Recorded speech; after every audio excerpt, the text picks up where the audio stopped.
Hello and welcome to Market Domination. I'm Josh Lipton, live from our NYC headquarters. Stocks gaining some ground here after important labor data updates and ahead of Apple's giant product rollout event. Yahoo Finance is there live, and we're going to be drilling down on those headlines. Right now, there's just an hour to go till the closing bell, and stocks, they're higher. Dow's up about 200 points. The S&P 500, your broad gauge, is up about 0.2%. And your tech-heavy NASDAQ also up about 0.2%. Joining us now, we got tech editor Dan Howley live from Cupertino and data and markets editor Jared Blickery. Dan, we're going to get right to you after a check of the market to get all those Apple event details. Jared, catch us up on the day's trading action so far. All right, we got rally mode here in the three major indices. The Dow's up almost 200 points or 0.4%.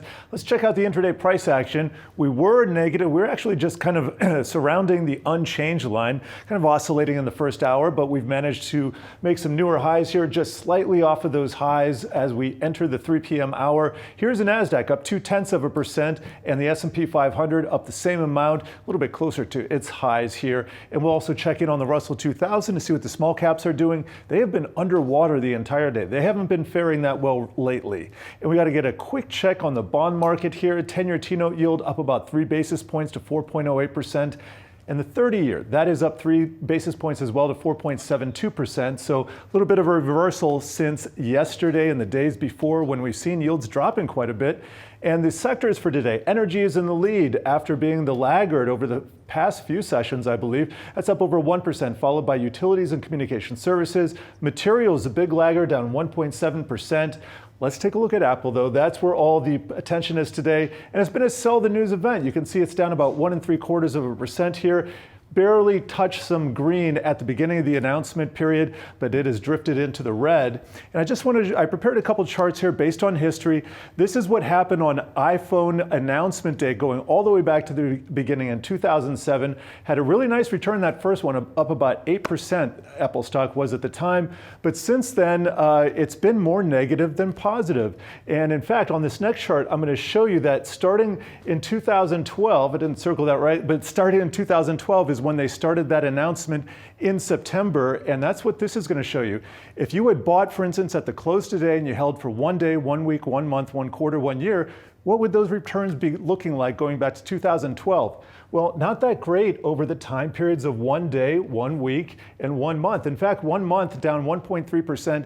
Apple does not do that well in September, but you hold for a longer period of time, 1 quarter, you get returns on median 8.1%. 1 year later, you got 15.3%. So maybe the buy is not today, but maybe in a few weeks. All right, let's get some more takeaways from Apple's big product event. Dan Howley, live in Cupertino. Dan, you're there. You got a front row seat to all the action. What were your big takeaways, Dan? Yeah, obviously the biggest thing here was the iPhone 17 Air, or just iPhone Air is how they're referring to it. This really is Apple's thinnest phone ever. It has a 6.5-inch screen, starts at $999, so it's not an insane price that we were kind of anticipating. It does get a slew of new capabilities from the camera. It doesn't have that huge telephoto feature that you would get with the Pros, where they now go up to 8x zoom. But it does have a kind of software enhanced 2x zoom on the back with that one single camera. And then they say that the battery life will last you all day. So really an interesting kind of rollout here for Apple. I think this is going to be the phone that a lot of people want to get their hands on, just because it's a huge new form factor. But they also did make some big changes to the iPhone 17. It's more durable. It has a new chip in the A19. The Pros now have the, as I said, 8x zoom in the back, as well as that A19 Pro chip. The Air also gets the A19 Pro, but there's a difference between what you get on the Pros and the A19 when it comes to their internal GPU. So it's not exactly a apples to apples kind of comparison. But, the watches also got upgrades. They now can detect hypertension, whether that's on the Series 11 or the Ultra 3. The SE now gets an always-on display, something it's been lacking for some time. And then, of course, they announced the AirPods Pro 3. Those can now detect your heart rate when you're on the go. So this is a new feature that's built in. I actually have the Powerbeats Pro 2 that have the same kind of heart rate tracking built into them, also an Apple product. So it makes sense that the AirPods Pro 3 would get them. But they did also improve on the overall active noise canceling. I got to try them on downstairs in the Steve Jobs Theater. They say that it's 2 times better than the AirPods Pro 2, which is my usual AirPods.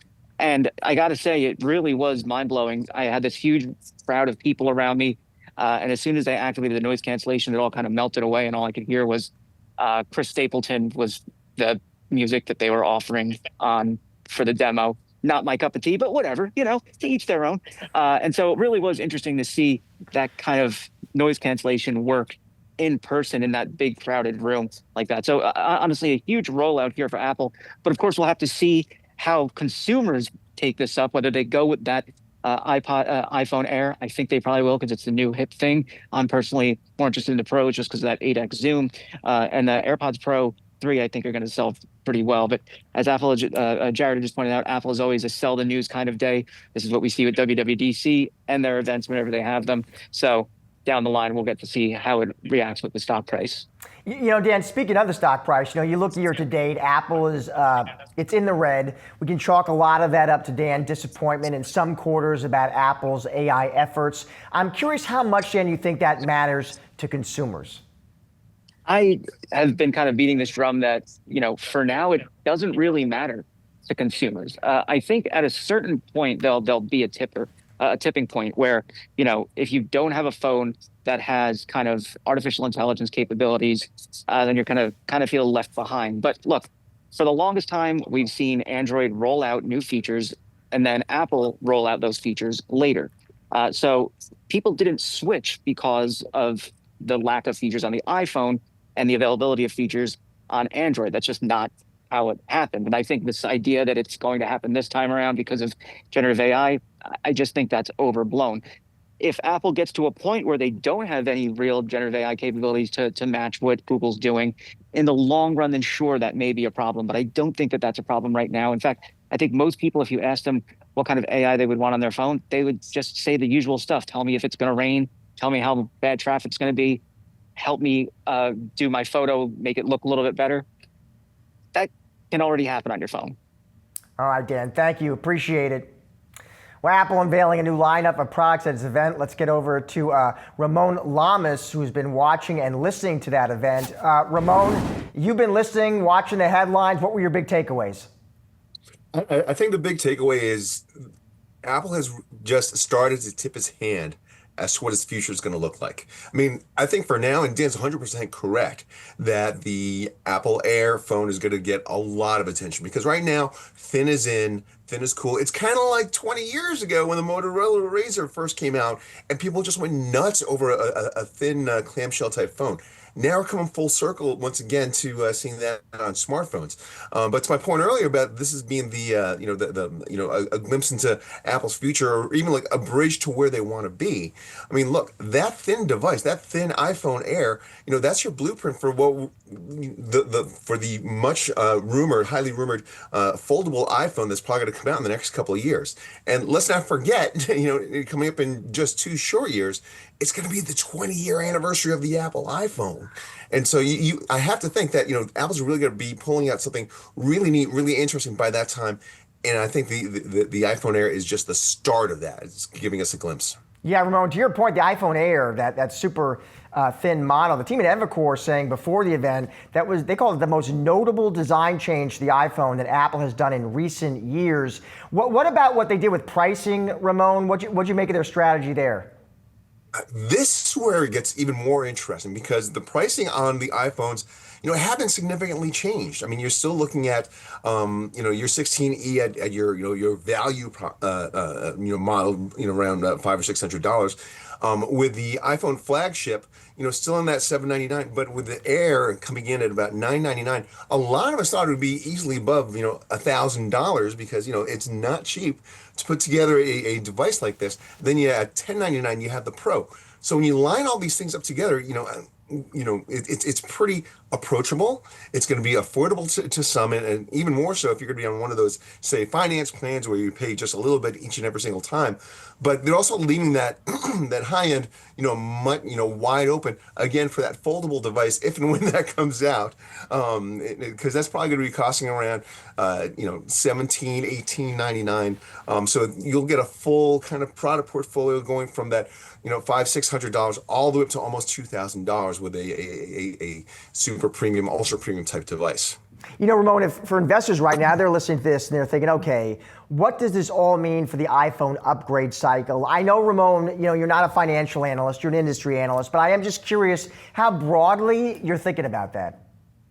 Here's how I think about it, is because what we've seen here, especially with the Air and the improvements around the Pro, is that these are Apple's ways of doing two things.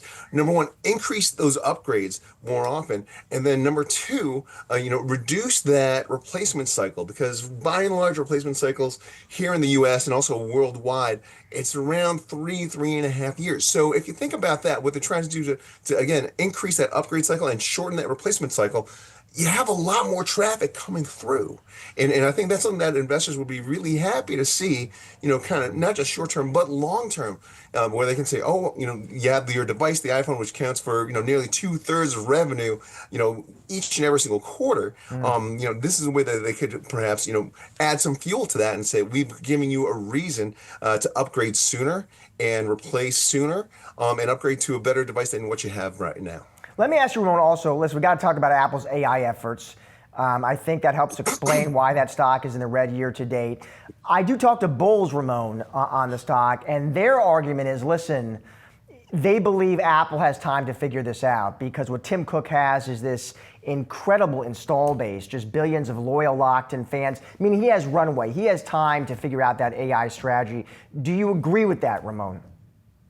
I agree on two fronts, and let's talk about, that runway, okay? When you have this kind of runway coming out with the 17 and the Air, that's even more AI capable, smartphones that are going to come out there, all running on iOS. So I think, Tim Cook is kind of being very deliberate as to, what that total addressable market is that he can reach. The other part about AI is that, listen, it's going to be a marathon. It's not a race. There's no award for being the first to say, hey, we have this AI feature. We beat out Google. We beat out everybody else. But it's going to be, that combination of all the different kind of AI capabilities that work, synergistically with each other to make life a little bit easier, a little bit faster, a little more efficient for the end user, taking away a lot of the brain power and the effort to do some of the more, say, simple and sometimes mundane tasks. So whereas earlier this year Google really kind of pulled the veil off on more AI capabilities, and I say to them, go for it. But right now Joe and Jane Consumer on Main Street USA aren't really into it as much, okay? Right now, it's still that early adopter phase. The people who kind of live and die by their devices and are looking for all these great shortcuts. They're very important people to have and to help evangelize your AI experience to everybody. But this is going to take time. This is not going to be something where Apple or anybody else can say, we have the feature, hit the switch, and then, 1,000 light bulbs, kind of go on at the same time. There has to be interest. There's got to be interest will lead to adoption, and adoption will lead to, okay, we'll upgrade towards phones and devices that have AI. We're not there yet, okay? AI right now is something that's on smartphones and other devices almost by default. But the usage of those features aren't there yet. Always great to see you and to have you on the show. Thank you, sir. Thank you. Well, for more on what Apple's latest product announcement means for the stock and a closer look at the tech space, let's get to Nancy Tangler, Laffer Tangler Investments CEO and CIO. Nancy, it's great to see you, especially on set. So I want you to listen, Apple's big hardware show. This is it. This is the big event. New iPhones rolled out, new watches. What do you think? Yawn. Really? Yeah.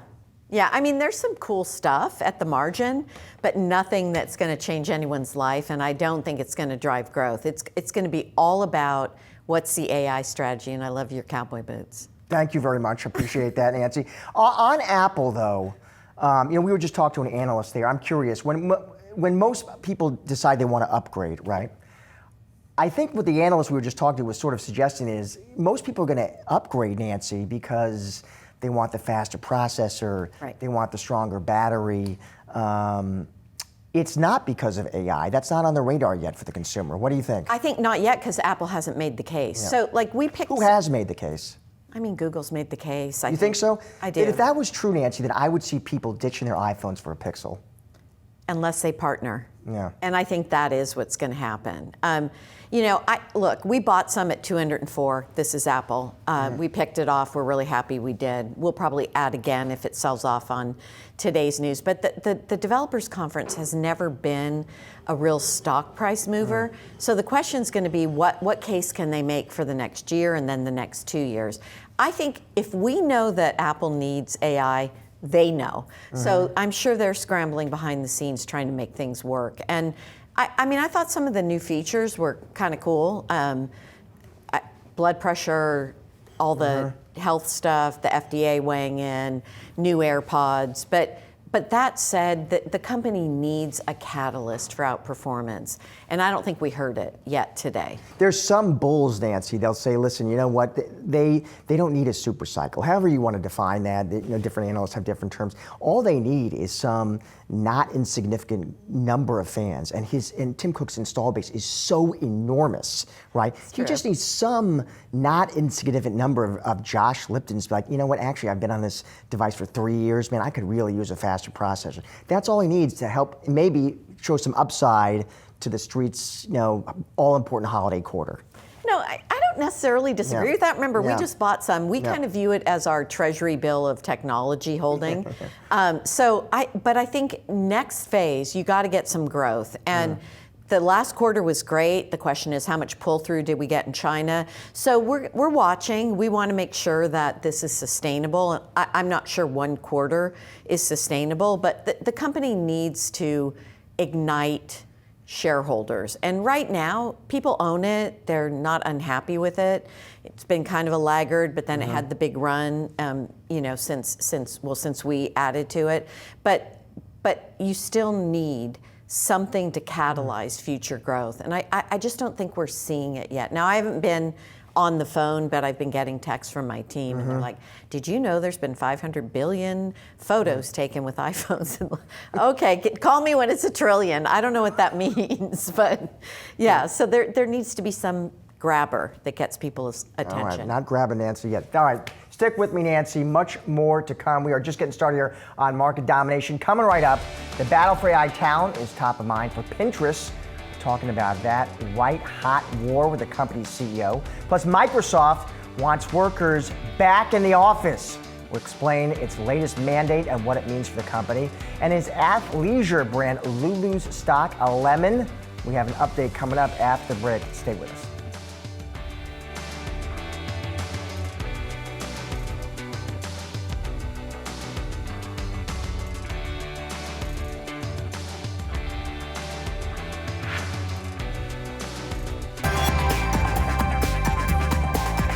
Time for some of today's trending tickers.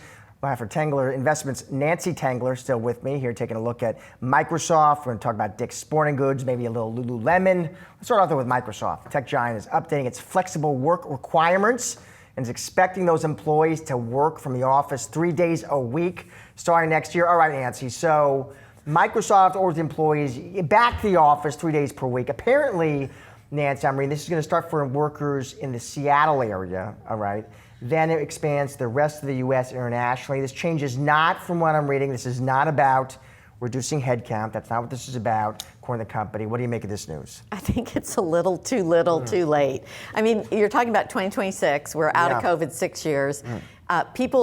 Tech companies are laying off programmers and all sorts of tech employees.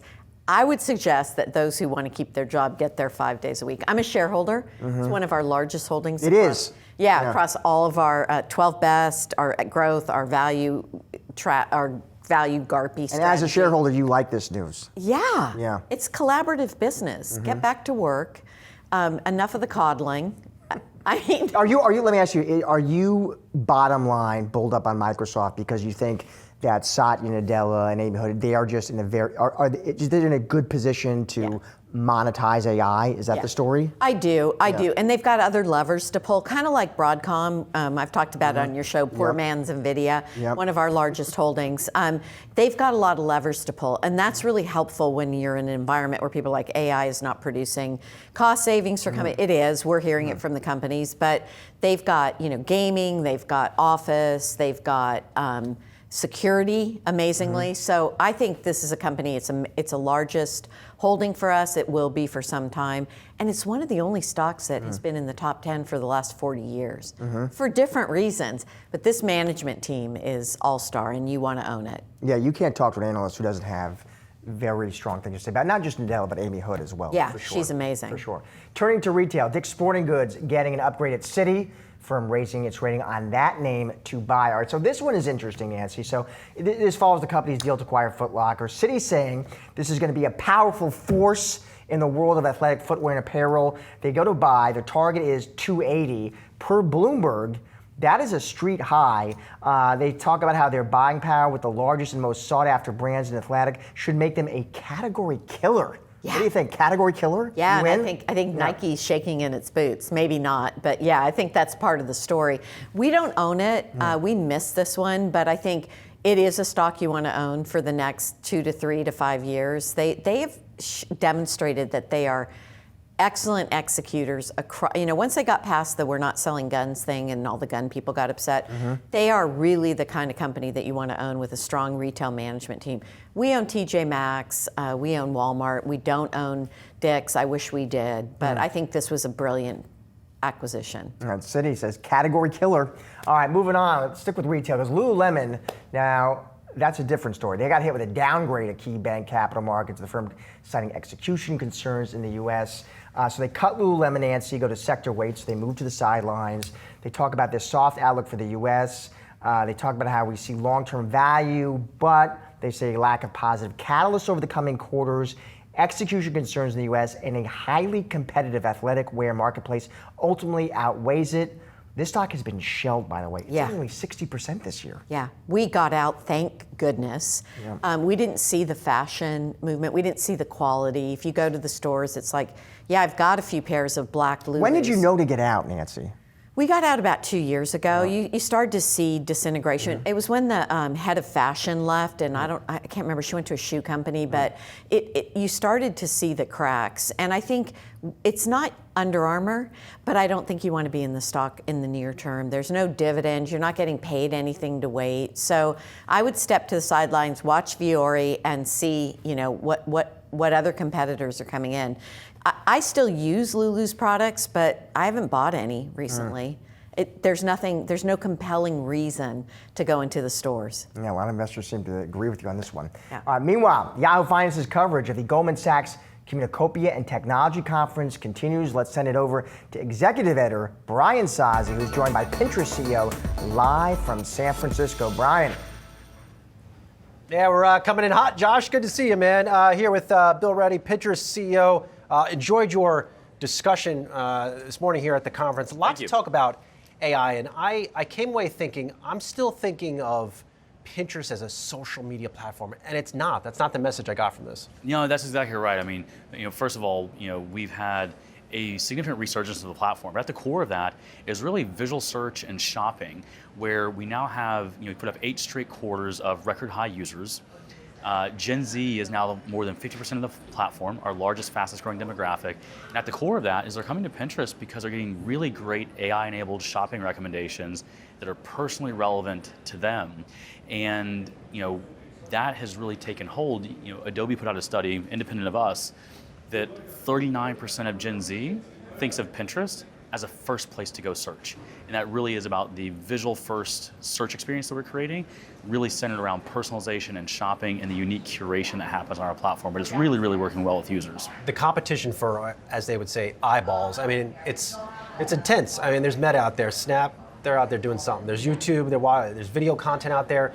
Did something happen in your business the past 2 quarters that you are now at record MAUs. It seems like there was an unlock over the past 6 months. Well, I think it's been, I'm 3 years in, just over 3 years in as CEO. Can't believe it, 3 years and already? yeah, Oh, wow. and this has been the strategy the whole way. But we've continued to build more and more. The personalization, the AI, the shopping experience just keeps getting better. Our visual search keeps getting better, and so it's 8 straight quarters of record users.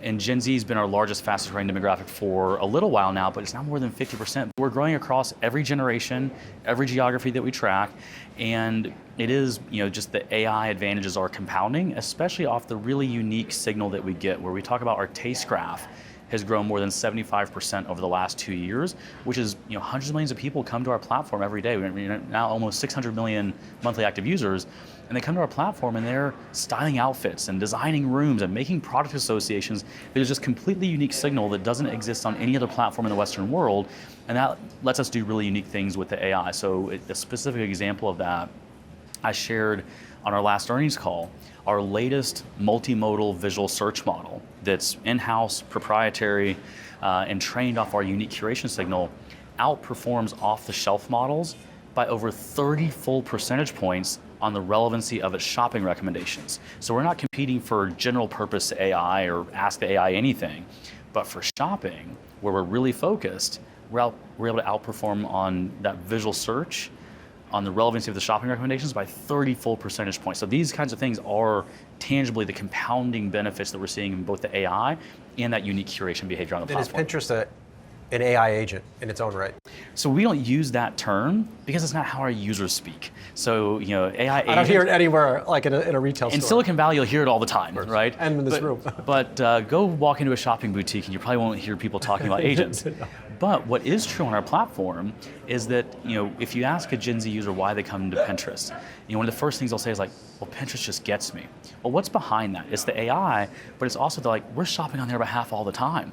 And every time they open the app, there's great new recommendations that are not just like the serendipitous discovery of the thing you didn't know you needed, but actually where people are coming with intent and they're starting a journey, but then we're helping them finish that journey, and then we're making the buying more and more seamless. For example, with Amazon, you can link your Amazon account, and then you can press a button to buy right inside of our platform. You're buying from Amazon, you're going to get a great delivery, but you can buy immediately right in our platform with just a single tap. So we take the user down that purchase journey, great recommendations, and they're one tap away from a purchase, and so that's really resonating with users. What's next for Pinterest next year in AI?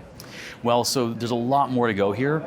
The visual search capabilities that we've created work beyond just fashion and apparel and some of those shopping use cases. We're seeing new categories emerging, travel and autos and things like that. And so we've talked about how men are growing on our the number of men on the platform is really growing as well. We've historically skewed towards women, which is great.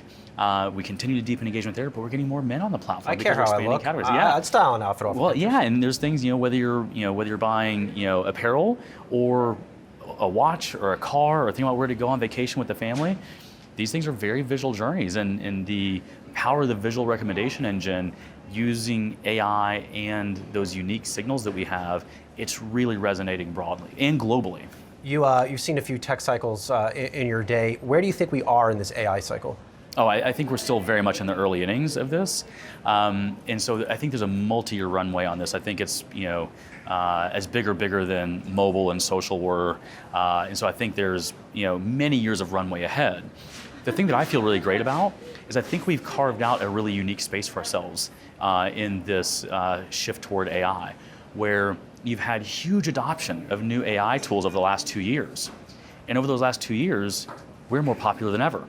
Because even as people are using chatbots and things like that more, they're also looking for other new AI-enabled experiences. And so for a visual-first shopping experience that's going to be really a great personal shopping assistant for you, which is what Pinterest is doing, that's resonating deeply, and not just with Gen Z. We're growing across every generation and every geography, so it's resonating globally as well.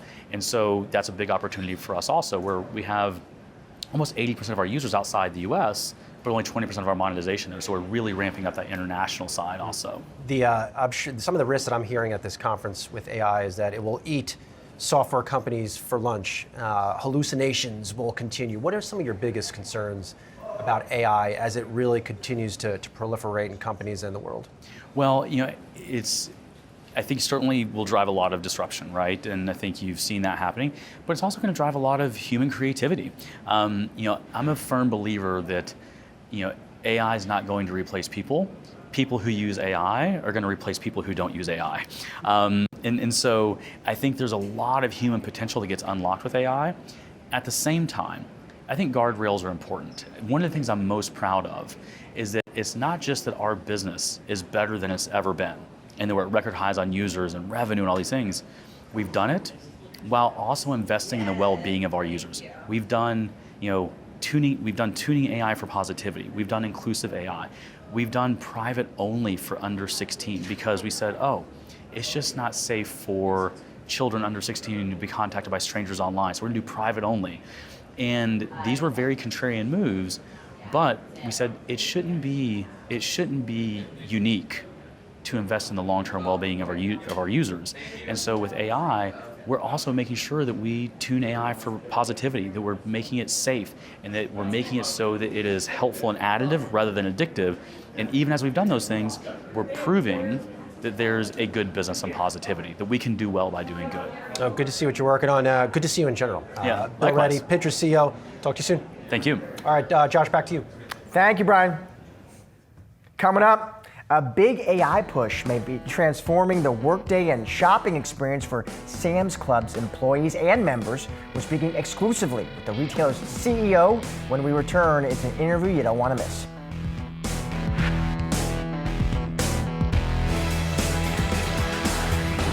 Sam's Club is drilling deeper into its AI journey. The company is placing enterprise-grade ChatGPT tools directly in the hands of its frontline leadership. Club managers will be able to use AI to aid in business insights, such as pinpointing sales trends. For more on the company's growth strategy, let's get to Sam's Club CEO, Chris Nicholas. Chris, it is great to see you. So walk us through this new AI rollout, Chris. What's it going to mean for the business?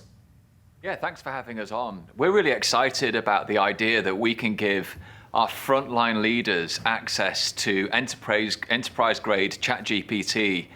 And what this does is it just empowers them to use the best tools out there to solve problems, to help them move faster, to help them remove bottlenecks, be creative, and ultimately serve their members and their associates better. And we think that we should give them access to that. We love technology at Sam's Club, and we love to lead with the idea of putting technology in service of people. So give me a real world example, Chris. I'm a club manager. I'm using this new AI assistant. What is it going to help me do? Yeah, about 10 days ago now, we announced the access to this at our holiday meeting, which is a big meeting we have with thousands of people. And we announced to them that we were going to give them access to this. And there was just a big cheer. People were so happy to just be trusted with access to this information, where they can put business information into this system and help them move faster. What we've seen since is like a really competitive run to all of the different things they can do. And examples that I've seen in the last few days are about merchandise. So tell me about local merchants, local businesses that make items that I'd love to sell in my club, and being able to get the details of those businesses and connect them directly with the merchants means we can go to market so much faster than we could have done before. Another one was there's a sporting event happening down the road that we would never have seen, and we can get merchandise ready for that. One club manager told me just yesterday that he spends hours pouring through reports to work out what decisions he should make on what he should sell and how he should merchandise and what should his staffing look like. That now takes minutes, and he uses that time to go connect with his associates and develop them, connect with members, build relationships. So we're seeing things from like just taking time away to allowing them to just be merchants and be CEOs of their businesses already, and that's 10 days in. Does this impact, Chris, in any way how you think about headcount now and ahead? That's a great question. We've got, of the 601 clubs that we've got, each one of our club managers, we treat them like the CEO of their business. They're busy. And what they need is they need time. They need time to be able to make quicker decisions so they can grow the business. We love to think that this technology put in service of people means that we move to a different kind of retail, a retail that's not transactional. but is more relationship based. An environment with our associates where work is less repetitive, and that growth is about humans, not about metrics. And when you take that perspective, where technology is put in service of people, it isn't about that. What it's about is the idea that you can grow your business in a really positive way. And we've got so many great examples. You know, we've been using AI for the longest time, and we've got some great retail examples, whether it's scan and go for our members who can then walk out of computer vision AI arches. That means that they have a super quick, frictionless visit. Or the fact we took 200 million tasks out of our associates' hands that were just repetitive, things they didn't want to do. But we don't have fewer people. We just have a bigger business and a more successful business. And a big part of that is because we look after our people better so they can look after our members better. And that's a really, really good formula.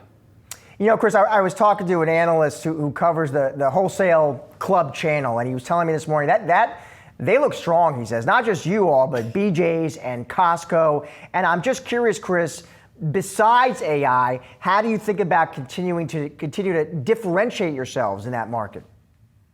Yeah, you know, it's a great time to be in the club channel. It's a good place to be. People really appreciate the idea that you have a limited assortment that's really curated, and it's at incredible value. At Sam's Club, just to orient us, it's in our DNA to save people money, so we make almost no money on what we sell. We make all of our money from membership income. So all of the innovation on items and all of the innovations on taking friction out of the system, all of these things are so that members stay with us and they tell other people about us, so we get more members. So this idea is really interesting for the club channel, but for the club channel, it's always been about great items and great prices, but there's always been a cost to that, and the cost has always been friction. Well, we don't agree with that, and so we've been putting technology in service of our members and of our associates for the last couple of years, and it's really resonating. Let me give you a couple of examples. In using scan and go, and in having these frictionless exits, means you can walk into the club, you can grab your mac and cheese for the night and a bottle of wine and whatever else you want to buy and be out of the club in under 10 minutes. That's very different to the traditional club channel.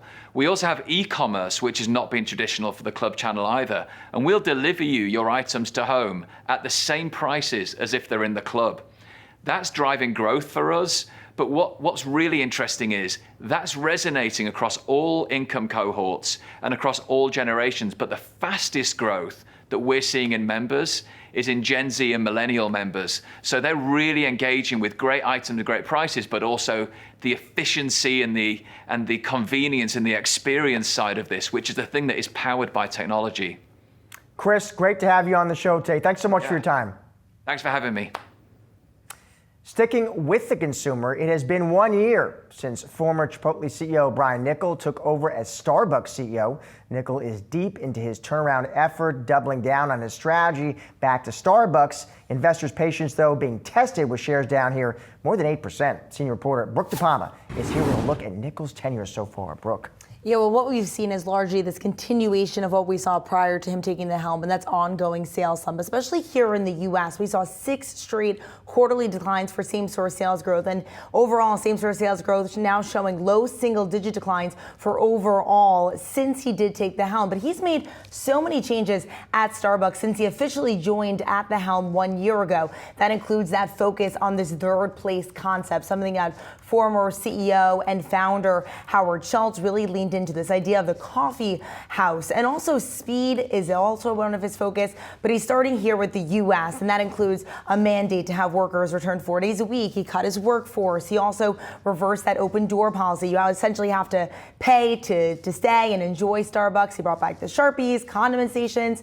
He also brought on new executives, including a new CFO, Kathy Smith, and also Green Apron Service. That was a model that he rolled out. It's a new initiative that essentially creates the right labor, the right amount of it to exceed expectations as far as customer service goes, making sure that they meet that 4-minute timeline of getting consumers their drinks and getting them out the door. And when we spoke in late July, we asked him, will all this be enough to go back to the glory days? And here's what he had to say about that. We do believe we have the ability to get back to the performance we had pre-COVID. And we've really kind of used 2019 as kind of the guidepost of what we believe we should be back to earning from a financial standpoint. I also believe what you're going to find is the Starbucks business is going to be back leading culture, in culture, and people are going to be once again saying, hey, I want to meet you at Starbucks. And perhaps Starbucks is finally hitting its stride here. We know that their pumpkin spice latte launch, of course, that fall launch, led to their strongest Tuesday sales day and also a record-breaking sales week across its U.S.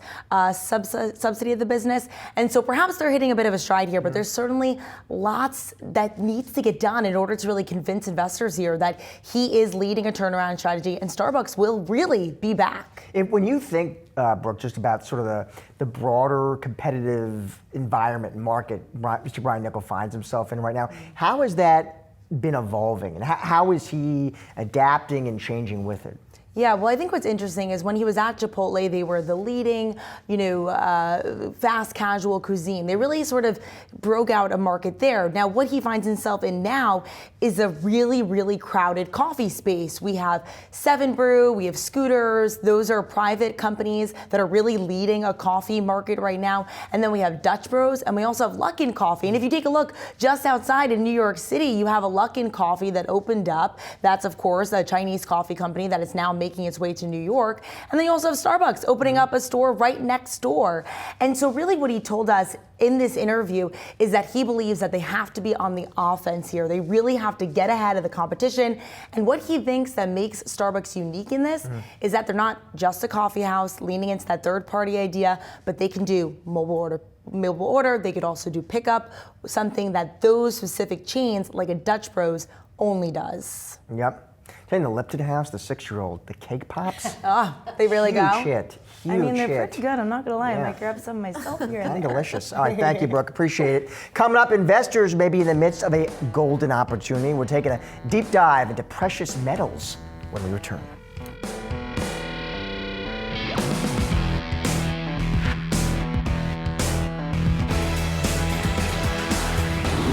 Gold prices have been surging to unprecedented heights, hitting new record highs here as U.S. rate cut expectations rise. For more on the upside potential for the precious metal and the state of commodities, let's get to Blue Line Futures Chief Market Strategist. That would be Philip Strebel. Phil, always great to see you on the show. So let's talk gold here, Phil, which has been on a tear this year.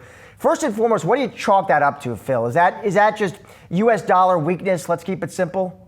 I mean, it's been several drivers that have really aligned, and we really could see a continued move up through 4,000 in the next summer. It has been the rate cuts. That's what started this thing moving. And we're expecting 25 basis points next week, but it's 100 basis points over the next 6 months, which keeps the tailwind in place. You look at the September 17th meeting, you got about an 88% chance that they cut 25 basis points. And we're even seeing, in light of some of this recent weakness in the labor market, an 11% chance of a 50 basis point interest rate cut. So you get a steepening yield curve, meaning that real yields decline, and that fuels the weaker dollar. And you come into the current economic environment, which is stagflation and back tested. That's been one of the best economic environments for gold. Let me ask you, Phil, in a more sort of just near and immediate term here, I do see even some gold bulls pointing out that positioning, they say, is getting a bit crowded here on the long side. Is that what you see? Well, beyond central bank buying, we're really seeing a broadening of the participation with retail investors expanding their exposure and diversifying into gold. So if you look at total gold ETF flows, they've risen about 13% year to date on up to about 94 million ounces. It is the highest level since May of 2023. So yes, there is some froth in there, but what we're seeing also is that the traditional investor, the traditional wealth advisor is now incorporating some of these commodity names like holding gold, holding oil, holding silver within that core portfolio. And what it's done is it's balanced some of the risks, especially with heightened geopolitical tensions, rising inflation, and things like that. Let me put a number on this, Phil. I just want to get your take on it. Goldman Sachs is telling their clients, bull case, prices could climb, they say, toward 5,000 by the end of next year. That makes sense to you? Yeah, but the backdrop on that story is that the Fed independence is really questioned, whether or not they'll be able to, remove some of these Fed officials, implant that dovish Fed official and then really accelerate the rate cuts, which would cause a lot of jeopardy, a lot of questioning about, the U.S. integrity, perhaps an attack on our treasury markets, the dollar index, the credibility would be attacked there as well. So I think coming up with these price targets that are significantly higher based upon assumptions that things could, deteriorate. I don't necessarily like that type of argument. That's like with the crude oil when we had the Iran-Israel, U.S. conflict here going on, and we're dropping literally bombs on nuclear facilities. People were calling for $150, $200 crude oil, and look at crude barely got over $80 before falling back. Let me ask you, we talk about the metal here. What about the miners?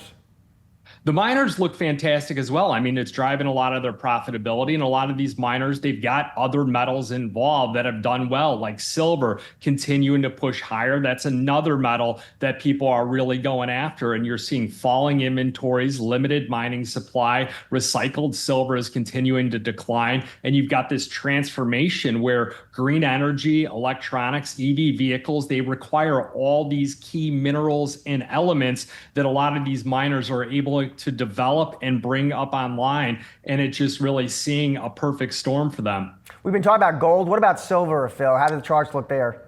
Yeah, it's still on the ETF flows 13% year to date. So they are really starting to push into it. The problem with silver right now, you do have a $42 resistance point. We've been unable to close above. If we can get above that, you go back to 2011, where we're at this high. It was a consolidation between 42 and 44. If we break loose to the upside, though, it is entirely possible that we see $50 silver and above, but we need the industrial demand to really pick up, because that makes 54% of silver's demand viable. So you've got to see that pick up on the industrial side to get those higher silver prices. You mentioned oil, Phil. Just I want to end there, because OPEC raising production, Phil. You saw adding barrels. I had an analyst on the show, Phil, tell me he thinks we're heading back to the 50s. Is that what you see?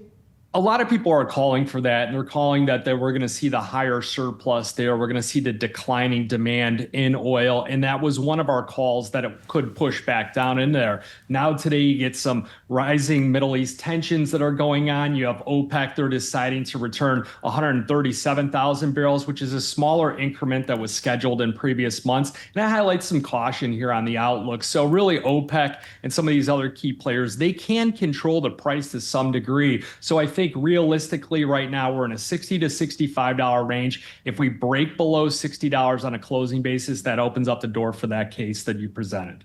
Phil, always great to have you on the show. Thanks for your time. Thank you. While wrapping up today's Market Domination, don't go anywhere. We've got you covered with all the action following the closing bell. Stay tuned for Market Domination Overtime.